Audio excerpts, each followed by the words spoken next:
يا صباح الورد والياسمين على حبايبي في كل مكان، يا رب تكونوا بخير.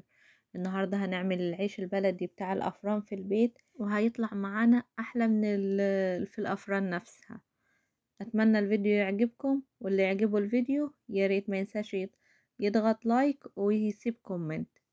عندي كيلو من الدقيق، وعندي ربع كيلو من الردة أو النخالة، وهضيف ليهم معلقة ونص خميرة فورية، ونص معلقة سكر، وربع معلقة ملح. وهخلط المكونات دي مع بعض، وبعد كده نبدأ في العجن.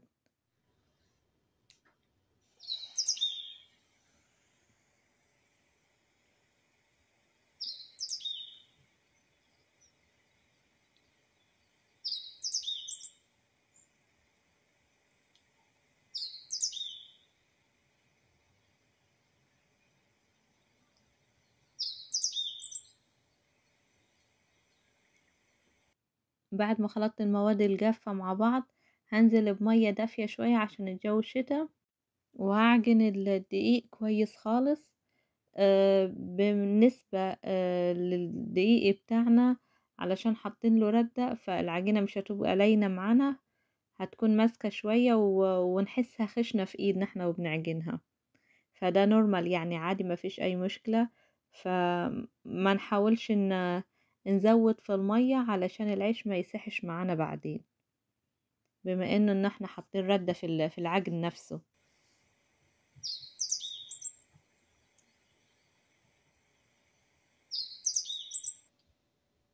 انا بضيف المية شوية بشوية عشان المية ما تزيدش معايا.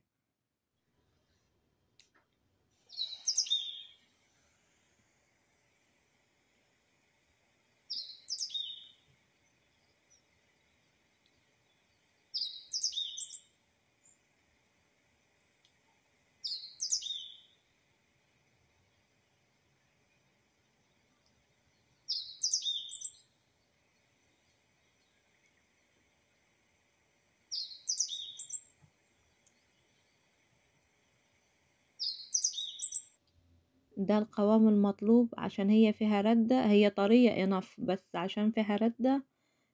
مديانا انه هي يعني القوام بتاعها ماسك شوية، مش طري، بس هي بالعكس طرية وحلوة خالص. بس الردة اللي مديانا الشكل ده.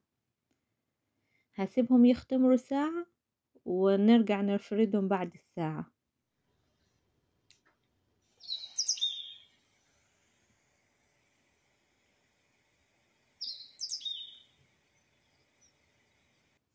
هنا بعد ساعة اختمرت، زادت الضعف بالظبط.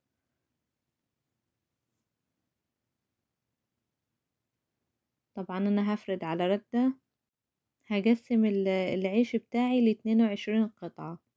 هعمل لهم حجم كبير مش صغير، لو هو حجم صغير ممكن يديني حوالي 30 رغيف، بس انا هعملهم كبار فعملتهم 22 واحد. هقطع كل الكمية، وبعد كده ابدأ افرد في العيش. هنا بعد ما خلصت تقطيع كل الكمية، هبدأ افرد العيش. يعني بعد ما افرد 4 أو 5 ترغفة، هبدأ اسوي فيهم. انا هسوي على سجد البوتاجاز من فوق. هديهم العيش بس يمسك روحه شوية، وبعد كده هدخله تحت الشواية في الفرن. وأثناء التسوية هكون برضو بكمل فرد العيش، بس هفرد معاكم 2 3 كده، وبعد كده هبدأ في التسوية على طول. يعني أحلى وأنضف مليون مرة، وتوفير عن اللي احنا بنشتريه من برا. والناس اللي البعيد عنها الفرن، والناس اللي ما عندهاش فرن خالص زي كده بالظبط، فضروري يعملوا أنضف مليون مرة وأوفر وسهل. يعني الموضوع مش صعب. آه الخبيث في البيت حلو خالص في الشتاء، بيدفي البيت. بنعلم الأولاد ان هم ياكلوا حاجة البيت، مش كل حاجة يطلعوا يشتروها من برا، او مستنيين ان احنا نجيبها لهم من برا. فضروري يعني احنا نعمل الحاجة في البيت. شايفين ان سمك الرغيف يعني كمل كده، مش سميك ومش خفيف. بس هفرد كم واحد، وهبدأ اروح اسوي على البوتاجاز من فوق. واثناء التسوية هكون بفرد العيش. بس اوريكم كم واحد كده، وانا هكمل مع نفسي بعد كده. نحاول نخلي الرغيف مدور على قد ما نقدر.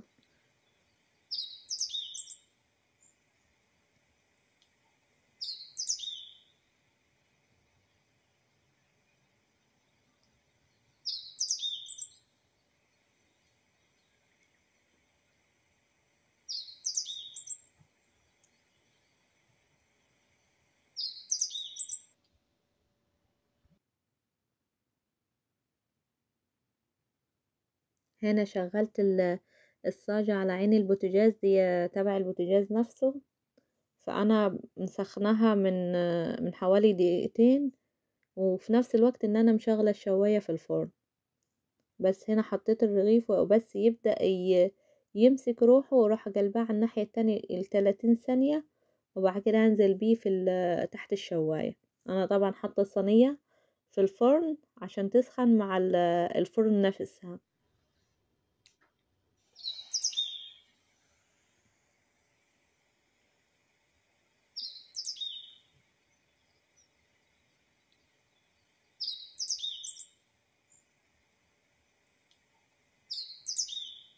بس هنا الموضوع يعني موضوع ما بياخدش ثواني. شايفين هنا الرغيف ارتفع ما كملش 30 ثانية بالظبط، وكان ارتفع بالشكل ده.